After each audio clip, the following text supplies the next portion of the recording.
Garbage in a park sparks a policy review. Earth Day is every day in Denver, and citizens take to the streets for science.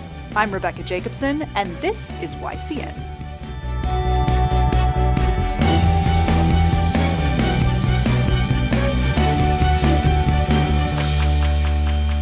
Our city woke up to one of our most treasured and highly regarded public spaces left in an unacceptable state, covered in trash. Civic Center Park was left a mess after this year's 420 rally.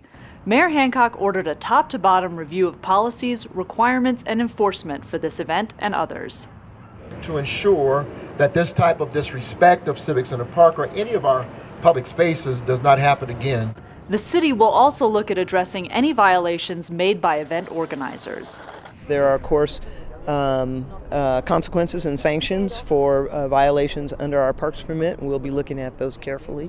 And there are other agencies, our environmental health, our police department, all of whom will be analyzing those portions of the event as well. As for whether the city will permit the 420 rally next year, We'll see how it turns out.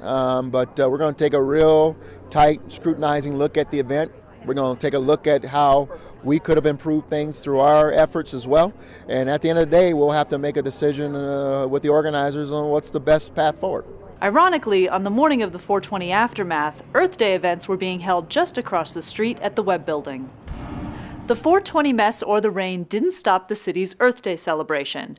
The Environmental Health Department, local green companies, and neighborhood organizations were among 40 interactive exhibits sharing their ideas on this year's theme: sustainability and that every day is Earth Day. Well, this is Earth Day in Denver, and we celebrate Earth Day here because we love this place. And the reason we love this place is because it's our home. With Earth Day, it's an opportunity to remind people about how to live a sustainable life, whether it's conserving energy, learning how to recycle, discard hazardous waste materials, how to use water in a conservative way. We have so much information we want to get out to people, and these exhibitors that we have are doing it in a variety of ways. The tiny house was so cool because you could actually go inside and see how they made this bathroom, and there's a sink and a stove all together in one, and it's got nice big windows that are double pane, so it was a really, really cool thing, and I'd love to get one. If you walk inside, you see everything from a tankless water heater to a programmable thermostat. This has solar panels on it, so it kind of gives people a hands-on feeling for what we provide. Earth Day is every day when you think about it, and it's about living a sustainable life. How can you conserve our resources, make them better than you left them?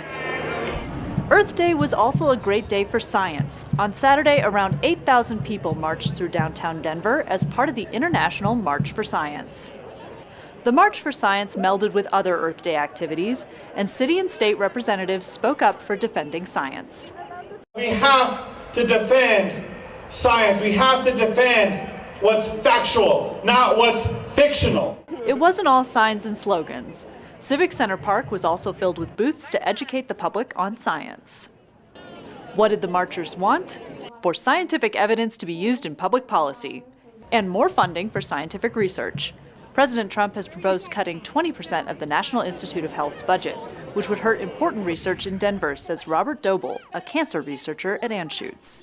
We've had a long period of kind of flat funding, and only in the last couple of years has NIH funding started to increase. And so to do this after such a long period of static funding would it just be devastating to researchers who are trying to help a number of different diseases. Next week is National Small Business Week, and Denver's Office of Economic Development is offering a whole host of free events to engage entrepreneurs and small business owners. Topics range from doing business with the city and opportunities at the National Western Center to growing your business through employee ownership and inspiring your future talent.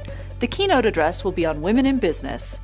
Remember, all events are free and take place at the Commons on Champa. Look for a new edition of YCN each Friday. Thanks for watching.